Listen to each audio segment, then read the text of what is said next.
Write a short story in about 60 words using the hints given below. প্রায় 60 শব্দের মধ্যে একটি ছোট গল্প লেখো নিচে দেওয়া হিন্টসগুলো ব্যবহার করে। অ্যাড এ টাইটেল টু ইট, এটার একটা নামকরণ দাও। এবার নিচে যে হিন্টস আছে ওর সাহায্যে একটা গল্প লিখতে হবে। তো প্রথমে একটা title Dev.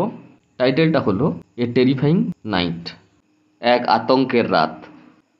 I went on a tour with my 3 friends, আমি আমার 3 বন্ধুর সঙ্গে একটা ভ্রমণে বেড়াতে গেলাম। We spend the night in a forest house, আমরা বনের একটি বাড়িতে রাত কাটালাম। We each slept in separate rooms, আমরা প্রত্যেকে আলাদা আলাদা রুমে ঘুমোলাম।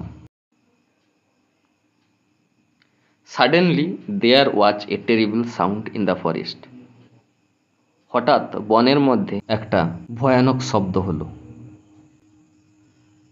হোয়েন আই ওক আপ, যখন আমি জেগে উঠলাম তখন মাই ফ্রেন্ডস ওয়ার অল গন, আমার সকল বন্ধুরা চলে গেছে। প্যানিক গ্রিপড মি, আতঙ্ক আমাকে গ্রাস করলো।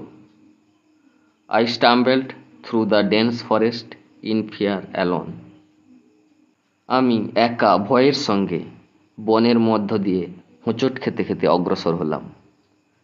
Being tired I found my way home only by distant lights, ক্লান্ত হয়ে আমি শুধুমাত্র দূরের আলোর দ্বারা আমার বাড়ির পথ খুঁজে পেলাম।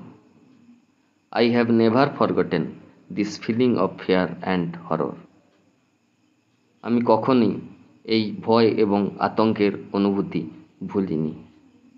থ্যাংক ইউ স্টুডেন্টস ভিডিওটি দেখার জন্য।